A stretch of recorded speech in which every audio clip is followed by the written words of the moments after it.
We are Steven and Jill. Together, we've been buying and reselling land since the 90s. Our data-centric approach leaves our buyers asking, how can you sell it so cheap? Here on the Land Academy Show, We answer that and more. Steve and Jill here. hello. Welcome to the Land Academy Show, entertaining land investment talk. I'm Steven Jack Butala. And I'm Jill DeWitt, broadcasting from sunny Southern California.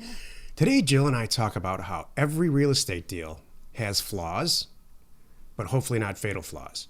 And we'll talk about how we sometimes search for the flaws. You know? Right. And people accidentally kill deals. Yeah. You know what's And funny how- about this? yeah. I started to take some notes. I'm like, I usually sit and put some bullet points down about every show and have topics I want to cover. But I'm like, you know what? This is going to be more fun as just a total open, free-flowing conversation. So I'm excited. I promise this will be interesting because this is one of those things where after 25 years of looking at deals, deals pop in daily. It's like, oh, all right, what's wrong with it? You know, all right, it's cheap. I get it. We understand the mail works. We know how many deals are going to come in that day or that week, even within reason. Right. You know, what's wrong with it today? Oh, wait, that's not wrong with it. Oh, wait, that's not wrong with it. Oh, my God, we're going to do this deal. Mm-hmm. Before we get into it, let's take a question posted by one of our members on the landinvestors.com online community. It's free. Ian wrote, how do you look for liens on a land parcel before you enter into title? Are there any due diligence standards which people check before entering into escrow? I don't want to pay for the escrow if there's something that's really easy to look up, which would make me walk. I've already looked at the county website for back taxes. This is a very good question. This is a fantastic question. It was super popular on Land Investors. There's a lot of people that piped in. Obviously, Kevin, the moderator, I think answered this. Liens, there's no easy button for liens. And Jill knows how to do this with Title Pro, and we'll ask her in a second. But here's the back picture.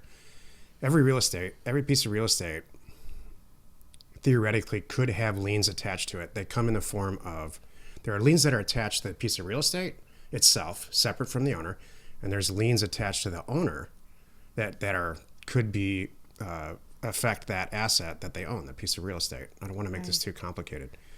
And one of each is an example is property taxes.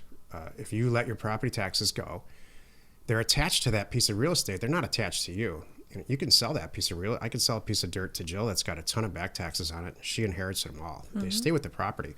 So that's a big one for me. How do you find back tax liens if they're that old? Another one is IRS liens. Well, IRS liens, if you don't pay your income taxes, it gets that bad, you have a lien attached to you, and then they name that real estate as an asset, as something you own that they could potentially go after. So there's all kinds of crazy liens. There's mechanic liens that are tied to contractors. If a contractor did some work and didn't get paid. There's child support liens. If you have child support and you don't pay. So there's all these liens, and it can be a gobbledygooked mess. There's no easy button. The answer is there's a few sources you can go to find these things, but nothing's for sure. And that's where people get hung up, even me. There's no for sure way to look up. Go to a website, look up this person's name, right. Look up this APN for this property. Oh, we're good. There's no liens. This just doesn't work that way. So that's the point I want to make too real quick is that don't kill yourself over this. Don't spend 2 days on every property calling every possible place to make sure they don't owe money, because that's going to be a waste of your time. We have had, because like you said, it's not 100%. I can give you examples of title company number 2 catching something that title company number 1, when I bought it, didn't catch. It's like nobody's perfect, so you do the best you can. That's it. And you have a checklist. I'm big on that. You know, I've been talking about that a lot. I put something in social media just last week about your due diligence checklist. You should have a round 1 and a round 2. Round 1, I look at, back taxes. That's my initial phase. I'm like, my first thing I'm concerned about in my due diligence is where I leave the back taxes. That tells a lot about them. Probably, too, by the way. Any lien problems you're going to have are either back taxes or mortgage. Right. Or HOA. Mm-hmm. Like those are my initial on my round 1 or phase 1 or level 1 due diligence. I call them all the same thing. That's what I'm looking for, those 2 things. Now, if I dig in, I'm usually there's a trigger. I'm not usually digging that hard unless there's a trigger that tells me, like, maybe this property's changed hands 8 times. There was a quick claim deed real quick. There's sometimes like the guy, even the person on the phone, will say things that clue you in, like, oh, I might want to check into that. He says, we started to build a cabin and the guy walked. Okay, well, I want to make sure everybody's on the same page here, before I buy this property. And there's all kinds of reports. I think you want to talk about that. Well, finding back tax liens is very simple. You go to the county or call the county. Go to the county website or call the county. That's what I was going to say. There is good news to this. Yeah. Back liens are incredibly simple to find. In some very small circumstances, you'll find extremely rural counties that don't have good back tax records, but that's very unusual, and they're mostly in Arkansas. Right.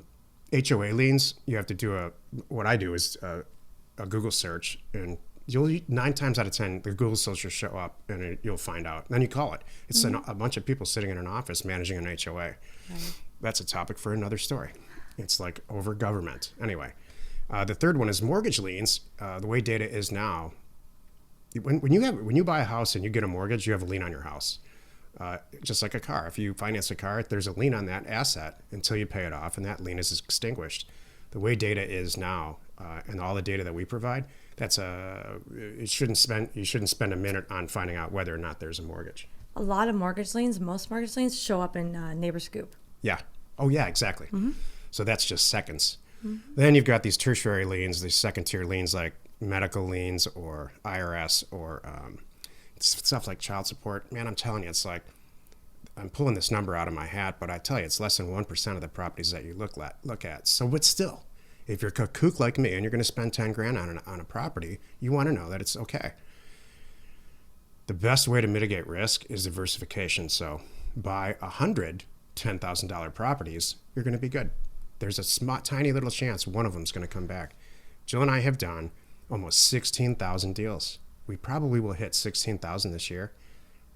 I have never had a back lien come back and get me. So, well, Ian, this is a great question, and people need to know about this. And Jill does go through this every single time. Mm-hmm. What do you spend on this part of due diligence? 5 minutes on my initial thing. And that's what I think. Mm-hmm. There should be a 5-minute thing where you check it off a list. County says back taxes are okay. Neighbor Scoop says mortgage situation is okay. No HOA. I checked it for an HOA. I just spent 15 seconds of my life. I'm going to sleep tonight spending $10,000 on this. This is a very, very good question, and it's something I bring this up at the live event all the time. Because at the live event, there's people that in our group and at the live event do stuff really differently. Mm-hmm. We all get to the same end, buying property and reselling it for more. And some of the older people at the older than me, if you can believe that, at the live event have these complicated ways of solving the lien thing for themselves, like Nexus, Lexus, and just the old school stuff that's left over from the 80s and 90s. And I'm telling you, there's better tools now. Well, the bottom line is most of the property that we're buying as rural vacant land does not have this. Why it's not improved? It's really only those few common things. And it's important for you to understand that you just separate liens with the person, liens with the property. Liens with the person you don't care about. And those are easily fixed. Once they get one phone, if they have to, you just have a phone call saying they sold it to me. Okay, updating our records, have a nice day. Not that it would ever come up. It's never come up for me anyway. So and don't get bogged down too much. The other point I want to make is this is a reason too why we give you a variety of tools. What's so interesting is CoreLogic, Black Knight, and First American, aka DataTree. They're like racing to the finish line, man, to one-up each other with the tools and the things that they're supplying, and they're adding more things like different lien reports and back tax things and it's all kinds staggering. of stuff. Jill's right. Yeah. It's staggering the products that these companies are. So you don't adding even know what you have at your fingertips as a member. Yeah. As a member, you have this at your fingertips right now. There's a lot of stuff that you could do. Just don't get bogged down in it. Hey, we're the licensed providers of all three, and we want to see who's going to win too. Yeah. And the truth is, we use all three because they shine in certain areas. Mm-hmm. And more and more, well, all three of them are really putting lien reports in a huge way. All kinds of things. Like this is last example, like say I'm trying to find a deed and the seller doesn't have the deed and it's 8:00 at night so the county's closed. I need to see the dumb deed. I'm getting this done. I'll go from one source to two sources, three sources. Ding, maybe it's number 3 who has it. Maybe number 2 had it. one of these guys usually has the vesting deed for me. Yep. So Today's topic, every real estate deal has flaws. This is the meat of the show. did you create this topic around the question? It sounds, or did you pick the question to go with the topic? No, you know what just happens that Okay. way. Honestly, I don't spend a lot of time tying The the questions question with the topic. Well, that's it just good. sort of happens. That's good. The truth is, I don't spend any time on it. I just go to this is what I do. You take the most recent question, just throw it in there. I go into Land Investors. I look at the most recent question. Usually, it's like 5 minutes ago, Mm-hmm. and I read it, and I'm like, that question sucks. And I read the next one. Questions doesn't make any sense. I read the next one. Oh my God, Ian's asking about liens. Bang, bang, bang. That's funny. That's the whole decision-making process. I love it. A deal comes in. We send out all this mail. You already know, if you listen to the show, you already know what I'm going to say. We send out all this mail every month, every week, and the people who are interested in selling their property get the offer, call us back, and they either chew us out because they don't like the number, in which Jill laughs, or his staff laughs, or they say, you know what, it is time for me to sell this property, and I got your offer, and I like the price, or add a few $1,000, and you got yourself a deal. At which time, we start to go down the due diligence path and just check to see if we actually really want to buy this property. And after, look, to do 15,000 deals like we've done, believe me, we've reviewed about 50,000 deals. Mm-hmm. So you try to look for flaws. I mean, this is not a time to look for a silver lining or be a positive. This isn't a time to be a positive person. And I want to say the reason I don't see it as I'm looking for flaws, but it's for me, I'm making sure there's nothing wrong. I'm like, all right, the way we send mail and the way these offers come in, I'm like, okay, this is looking really good. I'm about to pick up 34 acres for 10 grand or something like that. And I'm looking at it going, what's wrong or what could be wrong? Like you're saying. So it's not, and I'm not necessarily trying to kill the deal. I'm just trying to make sure I make an educated decision. Yeah, so the first thing you do is you check for the 4As on any land deal. Access, can you drive right up to it? Even now, it's mostly two-wheel drive car that, can you drive right up to it? Access. Affordability, is it cheap enough? So I'll tell you, this is the number one flaw that I find. It's just not cheap enough. I love it at 10,000, but for whatever reason, we send out the offer at 25. At 10,000, I can make this work and then sell it for 20 or 25. So affordability, the second A, is a big one, probably the most prevalent flaw, and that's self-induced. That's me not pricing it right. Number 3 is attributes. So we've all gotten property back in the mail that's just a square in the desert. There's nothing good about it. There's no view. It's not close to any cute little town.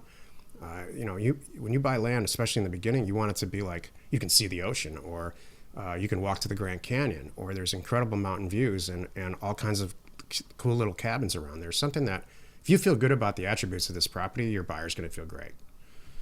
And the fourth is affordability, access, acreage. Acreage. Large is always better. Large is not always better for the end user, depending on what the situation is. But I'll tell you, just trust me on this. On the internet, an acre is going to sell better than a half an acre. All those other 3 A's being equal. That's just how it is. Especially because the seller has long forgotten about how big his property is, but we understand that. They're going to typically price a half an acre versus an acre the same way because they just want to get rid of it. Mm-hmm. So that's your win. I have an interesting point. I was thinking about this. It used to be money solved it all. I used to think that, and maybe that was when I was, learning how to do this, and it's just like, okay. And I see people doing this too. They think like, you know what? I don't care if it has any of the A's. I'll get it for affordability, and that'll be awesome, like a square in the desert. This is a great point. So, and I'm thinking it doesn't necessarily solve all problems. Just because you bought a square in the desert for $100 doesn't mean you're going to do really well competing with the other 1,000 of those for sale on the internet, number one. And number two, there's nothing happening there. You got to have more than just that. Exactly. So when does a flaw become a fatal flaw? That's a good question. I can tell you with certainty lack of access is a fatal flaw for us now. And that wasn't like that our entire career. We just, we learned over time that dealing with lack of access isn't worth it for us. We have people in our group who seek out properties that don't have access so they can solve that and create some massive value for on the resale. Right. So you have to decide what a fatal flaw is for you. That's kind of the trick here. Another fatal flaw for me is price. Yeah. Again, we're addressing the flaws are in the 4As. Right. So affordability, that if it's not cheap enough, when a seller just says, you know what, you sent me an offer for 25, now you're telling me 10, which really never happens because Joe's involved. Either want to sell it or they don't. And there's just no deal. And then to which you say, you're right, there is no deal. Call me in 6 months. I mean, I really have 3 things right now that I really I'll kill a deal over. And you touched on 2 of them. One is the one is price. We're not on the same page. I sent an offer out the other day for $25,000. He countered with 30. I looked at it and I'm like, oh great, I'd give you 10. And so we weren't on the same page. And I told him on the phone yesterday, I'm sorry. That was assuming this, and this. And now you've confirmed I don't have any of those. So I told him I said I wouldn't pay more than 5 or 10. I said, I'll give you 10. And he's like, nope. And so, but I got him thinking. Anyway, so price is on the same page. Access. Even like this guy the other day, he confirmed 4-wheel drive access. I could see it. I could see where the road and the path goes. And the whole thing was it was a good hunting spot. That's why. It was 34 acres you could hunt on. And that's what he would use it for. But again, we weren't there on this price, so I let that go. And then the third thing that I kick deals to the curb right now is it's a legal ball of yarn that I don't want to undo. Oh, Jill. That's a brilliant one. And I just walk away from those. And so please explain. So a legal ball of yarn is it's husband and wife own the property. It was quitclaimed a year ago. Now she's passed on. And it wasn't joint tenants. And it's an estate that I don't know how to do this in yet. So I have my team right now saying, I want you to spend no more than 1 hour. Now here's what we're going to do. So what I point is, if husband and wife are alive and able to sign and everything else checked out, I'm in it. I'm great. I'm happy. But she passed on and it's not joint tenants. So he doesn't automatically, even though there's a will, he doesn't automatically, if there is a will, we don't even know that yet too. He doesn't automatically just assume ownership and get to do whatever he wants with it. So we got to figure this out. So I told my team, this is a new area for us. I said, number 1, call the seller back. Ask him since his wife passed is the easiest thing.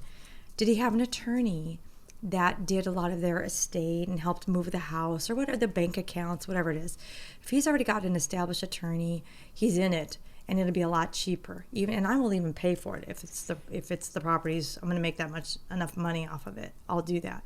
And I said too, by the way, if there's an attorney, see if the attorney will facilitate the transfer for us too, because we can just ball it all up into one, call it kind of an escrow all thing. And then if not, I said call around and find an attorney in the area and ask their advice. Ask them what to do, and they will most of the time, at least for me as a girl. They don't charge me for these quick little phone calls just saying, hey, here's the situation. Can you handle it or what does it take? And they'll tell you. I've had them say, hey, Jill, don't worry about it. You just need to do this and this and this. You could do it yourself. You don't need me. Yay, thanks. That's most legal stuff. Mm-hmm. A lot of it. We're just so unfamiliar with it as regular people, as regular citizens that, right. It all is just filing papers and getting the right stamp and having it recorded correctly. Right. But my point of this is after 1 hour of phone calls and checking, if it turns into a big thing and it's going to be opening an attorney and $5,000, I'm out. I'm not going to spend all that extra money and wait. I don't know, especially COVID times. Things that used to take 30 days are now 60 to 90 days. I'm not going to wait that long to buy this property. I'm moving on. That is the single biggest. I'm actually considering making the 4As 5As now. Oh. That is the single biggest reason that we walk away from property is the legal ball of yarn. That's a show title, by the way. It's brilliant. Thank you. I mean, it's upsetting for everybody. It's upsetting for the seller. The seller, a lot of times, they know that.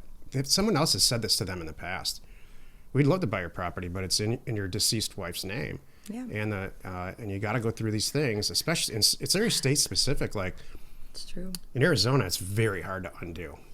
not hard, expensive. In California, there's an affidavit that you attach to a death certificate that rectifies the whole thing, so it's cheap and fast. And it's very state specific, and the legal ball of yarn is I love that. Thank you. Do you know what's so funny? Just I just thought of happens. the fifth A. You know what it is? What? Alive. And number 5, are they all alive? Oh, Jill. That's it. That's now we a whole have thing. 5 A's. 5 A's. You heard it here first. We just came up with that. You came up with it. Thank you. Actually, it was a team effort. Thank you. Alive. Alive.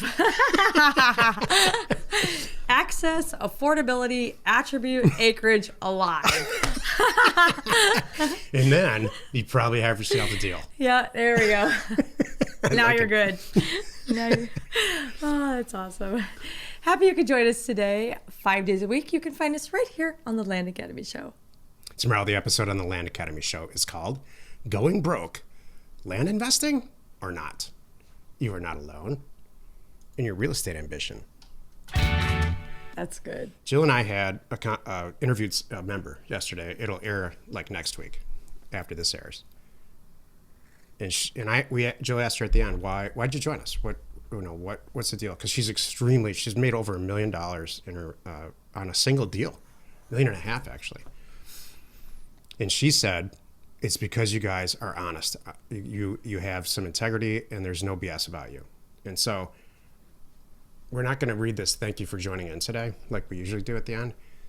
If you think we suck, please don't listen. If you think we're actually know what we're talking about and we are delivering it with truth and you're getting something out of this, join us today. Or, Find our YouTube channel. Find our channel and give us some love. Subscribe. How about give us some love? Yeah, in whatever form of that it is for you. But it turns out... Not monetary, thank you. Yeah. We don't need that. It turns out we are actually helping people, whether they're members or not, make a bunch of money and do really well. Yeah. And we're getting more and more stories back, thanks. So we don't need to read these canned lines about subscribing or liking or anything. That if you're into this, you are. If you're not, you're not. That's sweet. We'll just change it to that. The little after thing is, if you like us, give them some love. If you don't, we're sorry. Oh, this is 20 minutes you'll never get back.